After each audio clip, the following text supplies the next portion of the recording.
Hello, welcome back to our worship tutorial series. My name is Zack. I'm the Youth and Worship Coordinator at Oostburg Christian Reformed Church. If you didn't see the introduction video for this series, I recommend you go and take a look.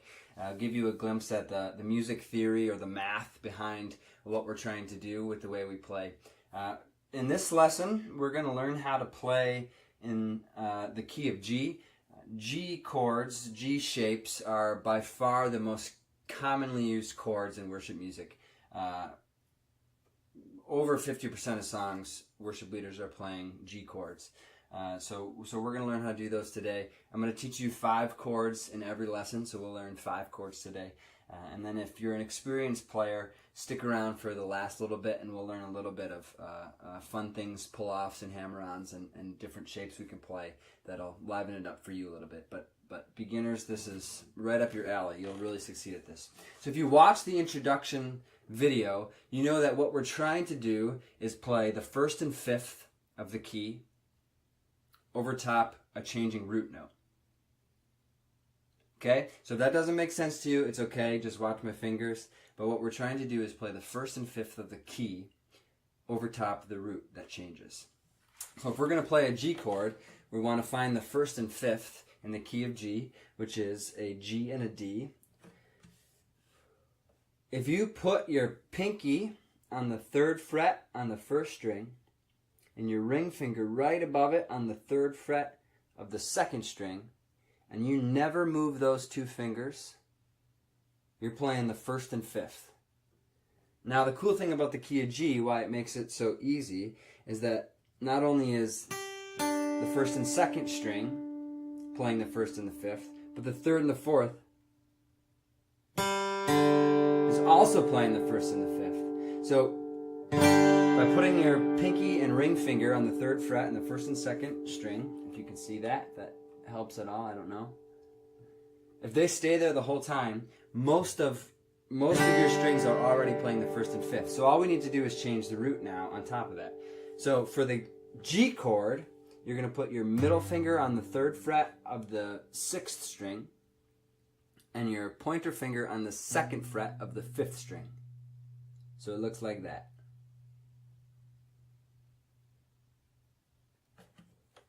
And it sounds like that. Now to go from a G to a C, the second chord we're going to learn, all we do is we're going to leave our pinky and our ring finger there the entire time. So all we do is we take our middle finger and our pointer finger and we shift them up a string. So now my middle finger is on the 3rd fret of the 5th string and my pointer finger is on the 2nd fret of the 4th string. So we went from the G to the C. Now we don't want to hit this string anymore, we're only hitting the bottom 5. G, C, G, C. So we already got 2 chords down. Now, the 3rd chord we want to learn is an E minor. So again, we're going to leave our pinky and our ring finger where they are the entire time.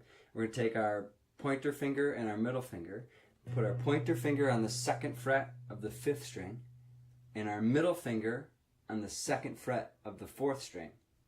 There's your E minor chord. So we went from G to C to E minor. G to C to E minor. Now the 4th chord we want to learn is the D. So again, we're going to keep our pinky and our ring finger right where they are. And now we're just going to take our pointer finger and put it on the 2nd fret of the 3rd string. And we're only playing the bottom 4 strings now. So if you can see, I don't know if you can see, my middle finger's not anywhere. My pointer finger's on the 2nd fret there of the 3rd string. So G, C,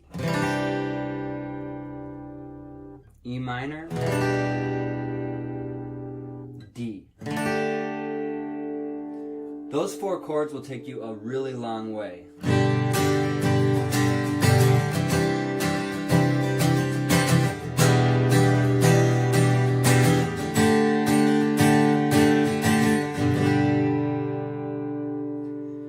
fifth chord is a little lesser used, but it's still important to know because it'll come up in a few songs, and occasionally you'll get an A minor thrown in.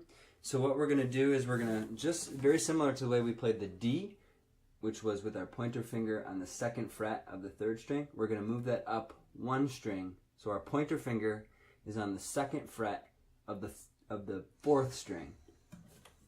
Here's your A minor. G, C, E minor, D, A minor. Now the great thing about G chords is it's really easy to move and play in different keys. So if we have no capo on and we play those chords, we're in the key of G because our root note, remember the chart from the introduction lesson, is a G here on the third fret. Now whatever key we want to play, we want to capo so that third fret ends up in the key. So if we're playing the key of G, no capo. If we want to play the key of A flat, we play capo 1, and now the third fret becomes 1, 2, 3.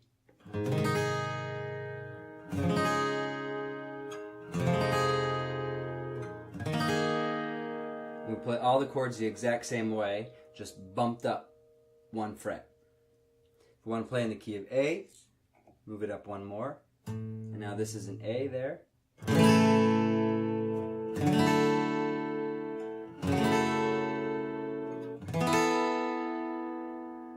Play the exact same chords, but we're playing in the key of A.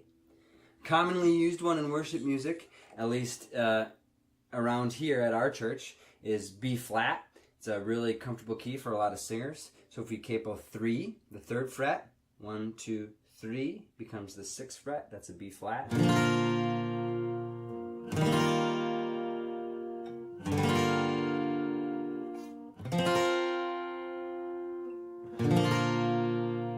Playing the key of B flat. You can play G chords with a capo comfortably, probably up to capo 5, playing in the key of C.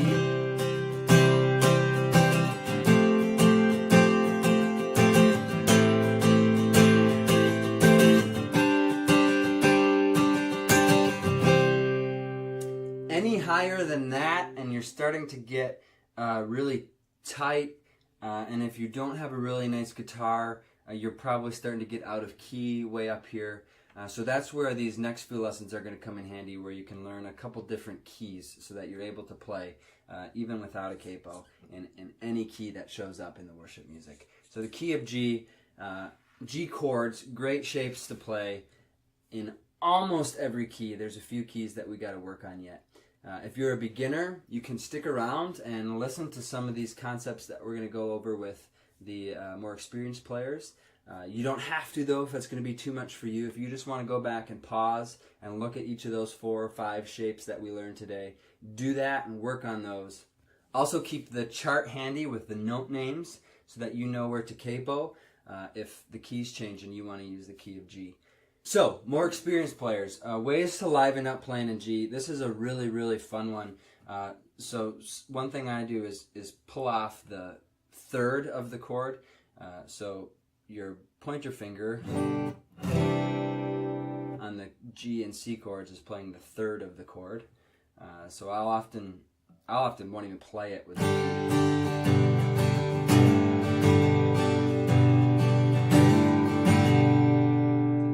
off and hammer on there.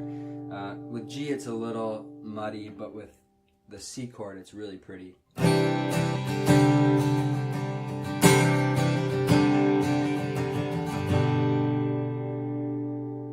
can do the same thing with the E minor, but here you're pulling off your middle finger.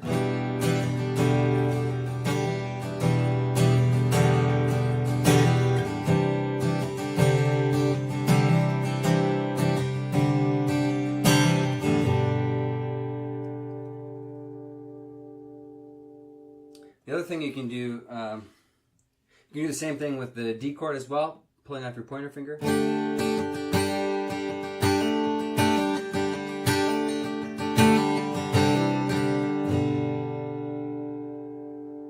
The G chords are also really good for walking up the bass, so we can walk from the G to the C. So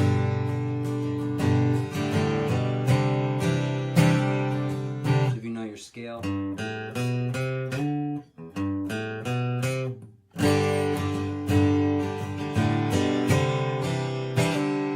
Combine a couple of concepts there.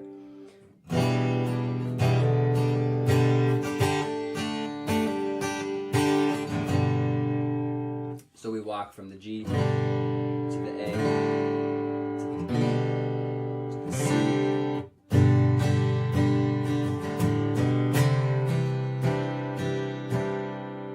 We can also walk down from the G to the E minor. So again, if you know your scale.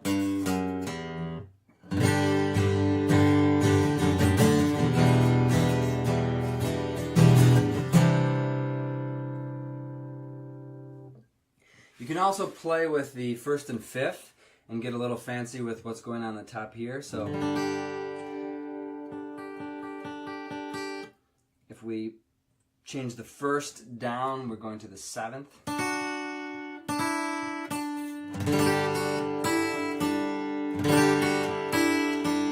you have all those to play with.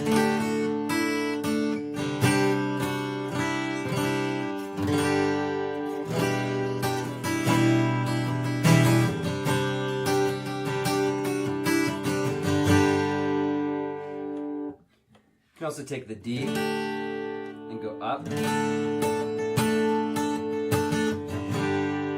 sounds nice too.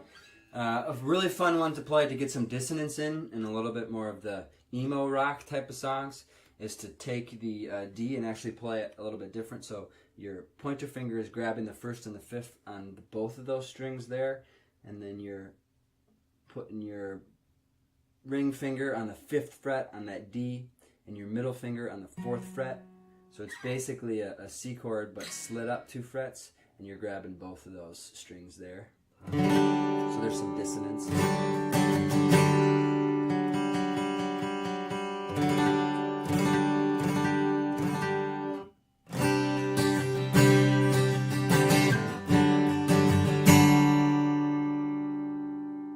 Just a little bit of a fatter chord that you can use on occasion. Well, thanks for listening. I hope this was informative. If you have questions, leave them in the comments. I'll try to address them. I hope you could see the chords all real clearly. If you have to go back and pause and work on them slowly, that's great. If you're an experienced player, I hope some of those flourishes will be really useful for you. We appreciate you listening. Click on the next episode, and you can work on playing in the key of E, another great key for worship guitar.